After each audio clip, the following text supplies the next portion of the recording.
Hi everybody, all my followers, welcome to another video. So the video today is on a 2004 Renault Modus with the 1.4 petrol engine. This car, right, I bought this car. I was just wandering on eBay and I saw the car, 45,000 miles, really low mileage. And the problem apparently, this is what was on the auction, was that the car was MOT'd. It was, the owners of the car went on holidays, they came back, the battery was flat for some reason, and when they tried to start the engine, recharge the battery, tried to start the engine, the immobilizer light that is now flashing does not extinguish, and obviously the car doesn't start. The car had the garage where I got it from. I didn't got this straight from the owners. I got this from this garage. They replaced the coil, the antenna on the ignition barrel. But yeah, so it's an immobilizer problem according to the guys. I got it really cheap, so I thought, you know, just to have as a project, let's say, to have the car here. What I'm going to do, I'm going to show you exactly what it does. So the battery is quite low at the moment. I'm going to jump the car in a minute. I have the cables in there. I haven't diagnosed the car, I haven't connected the machine yet, nothing. I'm just starting this video now, and when you turn the ignition on, the battery is quite low, but as you can see, the light just stays solid on. It doesn't go out. Okay. So what we're going to do next is I'm going to get the battery charged, and we're going to plug the machine and see what's going on. Okay, so the car is now jumped. Clip is doing his thing. Have the car jumped into that one in there, and we will allow Clip. Oh, exactly finished. I really need to get a stand for this. Okay, so this is our network. It's gonna go continue. It's gonna see where the faults are. Alright, so a lot of faults. From injection, variable PAS, UPC, UHH, airbags. Okay, faults everywhere. Although the airbags, they don't show any faults on the screen. But, okay, so I'm interested on injection. Let's gonna see what injection says.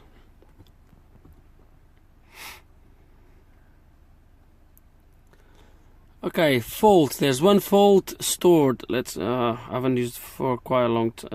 Fault check for a long time.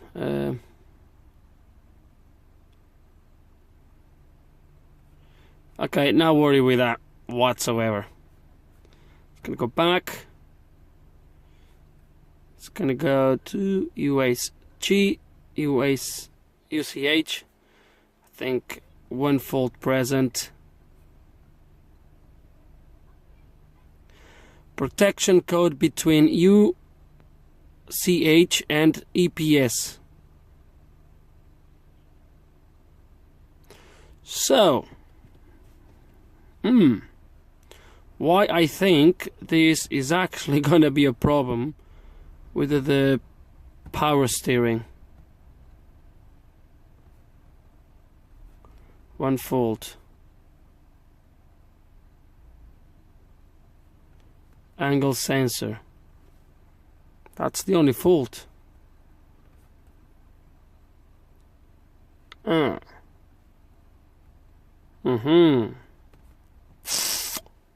right. So I'm a little bit confused now.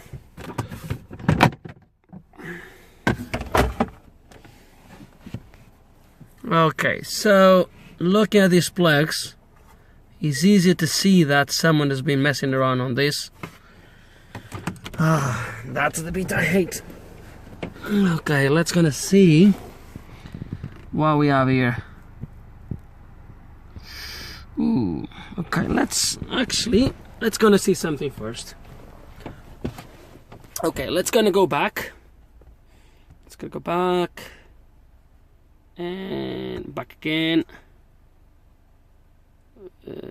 No, continue. I want to go here. VIN codes.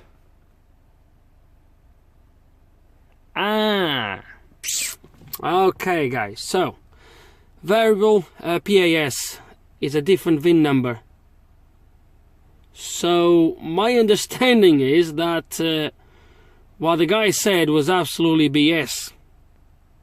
So what I think it happened was they changed the variable PS motor, and obviously that is part of the Immobilizer system. Or it sounds like it. So obviously, oh dear. Okay, so that's why it looks like. So let's gonna go forward again. Let's gonna go to our power steering. Can I change the VIN number on this?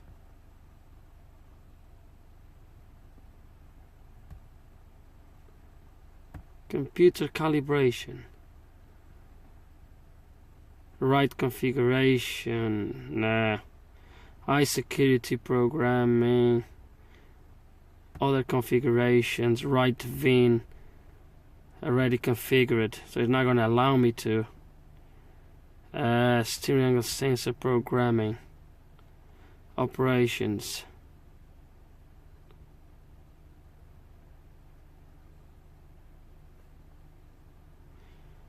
Okay, let's see if I can. It's not gonna work.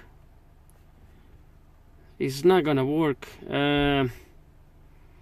Okay, let's see if I can program the steering angle. I don't think it's gonna work anyway. But okay. I think I'm gonna have to open this module to write the right VIN. I think. Okay. Let's gonna try to. Sorry, guys, I was pointing the camera over there. So let's gonna try to calibrate the steering, see if allow us to, and then we'll go from there. Okay, so that doesn't work at all. I mean, even tried calibrating the steering, still make no difference. Although it calibrated, but I still have no power assistant. I strongly believe because of it's not programmed. So there is indeed, from the looks of it, I haven't researched, only judging by what I've seen in there on the machine. It really looks like steering and UHC. There is an Immobilizer system between both. So because it's a second-hand one, unless we get it programmed, that I think where the problem is. Now, what we're gonna do, because obviously I can't do it from here, what I'm gonna try to do. Don't know if it's going to work. I'm going to try to do a software. I'm going to try to update the software on the PAS. I don't know what's going to happen, but that's what we're going to try to do. Let me load. Is that one in there? Let's mount.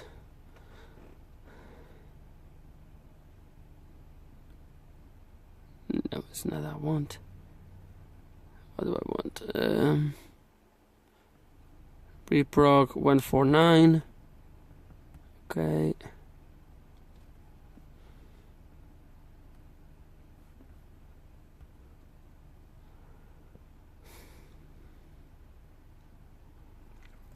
It's gonna see if allow us to update and then do something with it.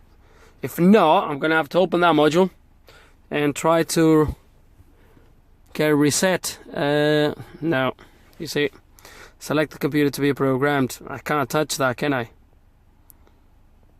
So I can't touch that. So I can't do nothing here really. Yeah.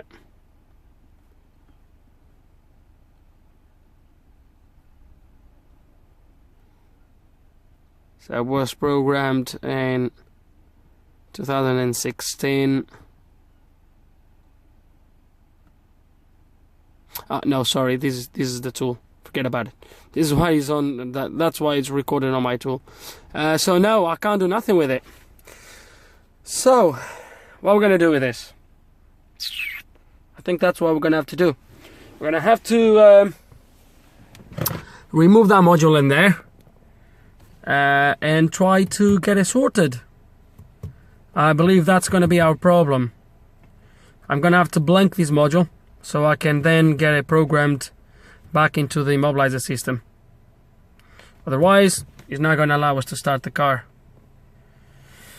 Okay, let me think. Let me see how difficult it is to take that off, get access to it. Well, it's not going to be easy, I think. And probably it's not going to be for today, but we'll see how it goes. Okay, so I've started to take these covers here and everything, and I just thought to try the old. So this is okay. So I've decided to try the original, or what they said to me was the original. Barrel, the original Immobilizer antenna. So I put the original one in there, and what I get here now is this, the light flashing, which I'm a little bit confused now. So we are doing another scan just to see if originally the actually antenna was actually faulty as well, and we'll see when we'll go from there. So we'll just try to understand a little bit better of what the problem is and how we're going to get it fixed. Okay, so putting this, I could have showed you here on live data, but putting the original key ring doesn't really work. It doesn't even detect the key.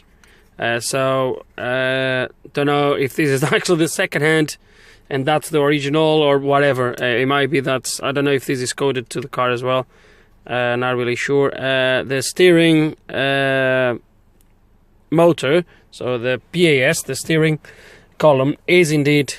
I've done a quick research, and it is one of those. I have a video that I've done for the steering lock of the Meganes.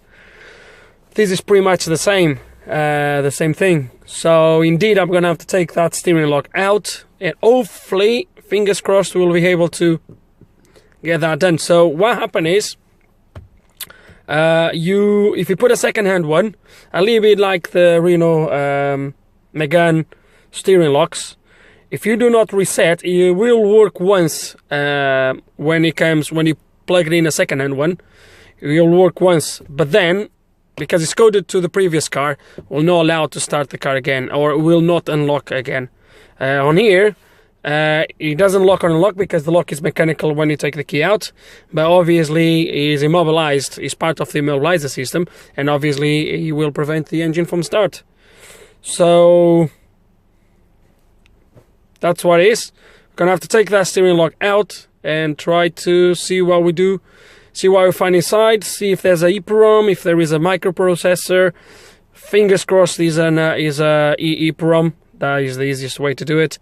If it's a microprocessor, then a microcontroller, then it's going to be a little bit more tricky, but hopefully we'll have the tools to get it done. It's getting really dark. I don't even know if I'm going to take this steering column today, but we'll see how it goes. I'm not going to take you through on how to take the steering column, I'm afraid. Nevertheless, it's going to be a few bolts underneath securing this to the shaft and whatever, and then we'll take it off. Okay, so the steering is now out, as you can see. Now I'm going to figure out a way of taking this motor off somehow, because there's this plate here over this, and it can make it quite difficult to work around here. So see if I can take just this out, and then obviously take this cover off, which is where the module is going to be, I believe. I don't know what I'm going to encounter, guys, at all. Okay, so everything has been now removed. To take these off, you have 4 screws here all the way around that you can take, and then you just slide these out from the actual steering column, and you are left just with the motor module. Now, over here, to take these off, I would have to desolder a few things. You can see these pins here. They go on the other side. I believe they go into the steering angle sensor and that stuff. Then you have a few more in here, probably to power the motor. So I would have to desolder all these, and I don't want to do that. But straight away, I can easily identify two chips. This one is actually a EEPROM, is a 24C16 if I'm not mistaken.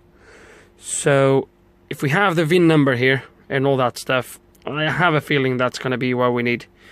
So even if not, I think that's why it is. And that's why we're going to try to take off, read, and go from there. See what information is in there. Okay, so we have just read the chip, and as you can see, all the data is here. This is now the original data of the car, obviously. As you can see, there's a VIN number here. It's the other way around, so VF1 blah blah, it goes that way, and then the top, the rest. But this is the VIN number here. Obviously it's the wrong VIN number, as we know. And then you have all these data. It's not a lot of data, to be fair with you. It's a small chip anyway, so it's just this. That's it. Now on these chips, in this case, we can't just fill the chip with Fs like we do on, for example, the Megane steering lock. If I do that here, it's going to fail completely. It's not going to work. The clip, the car will not recognize the steering column. It's going to fail to communicate with it. So you can't just fill these with Fs. So my research is that there's an area of the chip that needs to stay intact. I don't know which one is, or if there's an area of the chip that needs to be blanked and the rest needs to be changed. I haven't found yet exactly. I never did this before. At the moment, I'm just Googling. And when I say sometimes, just use Google, I'm not even joking, just use Google. So yeah, at the moment, I don't know which section of the chip I need to blank or whatever data I need to change here. I'm clueless, completely clueless. None of the tools I have can do nothing with this. So I'm just going to research a little bit more, see what I find out, and then we'll try to change the data we need to change, and try to see if we can then get this done. Obviously, ideally, would be just kind of virginize this, put it on the car, and then with clip, just obviously get a program to the car. If it was as easier as change the VIN number, that would be really easy. I would just change this VIN number here, obviously, and that would be done. But I think it's a little bit more than that. There's data here that is part of the Immobilizer that's been obviously already changed. It's just what it is. I don't really know, guys. At the moment, like I said, I don't know what I need to change.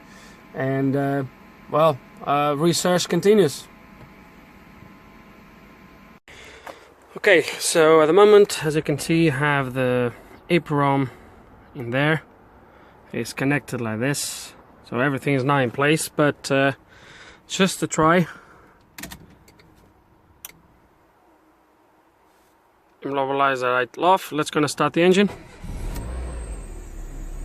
Spot on.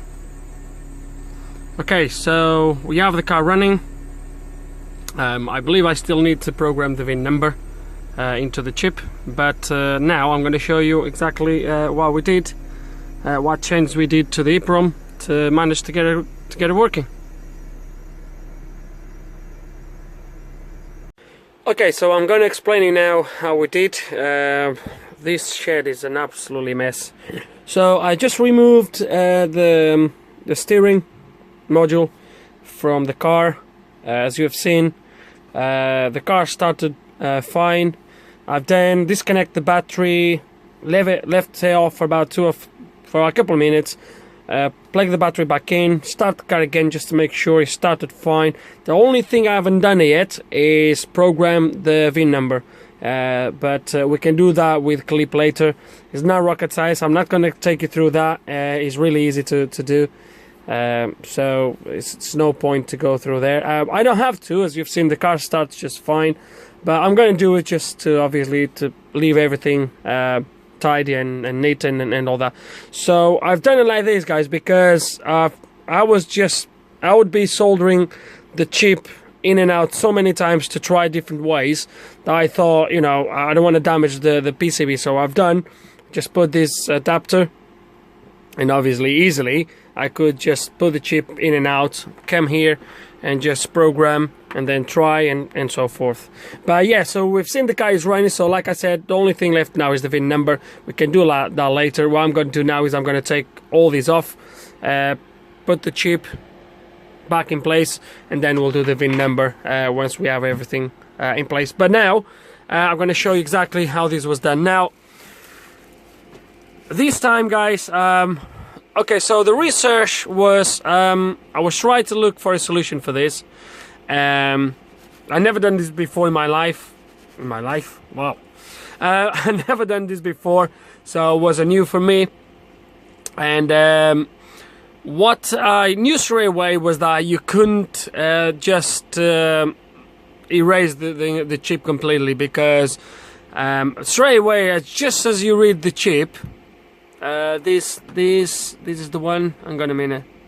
Yeah, so just as you read the chip, not the new one, I'm gonna show you the data properly. I think you may have seen it before, but I'm gonna show you again.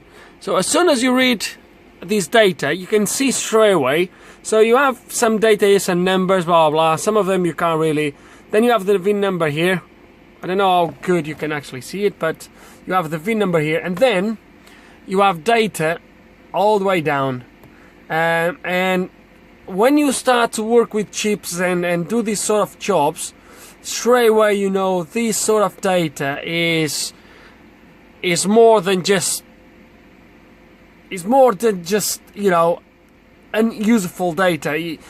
This is going to be data that's going to be used by the module, settings and stuff like that are going to be needed. So you can't just delete the entire chip thinking that's going to work, because it's not going to work. So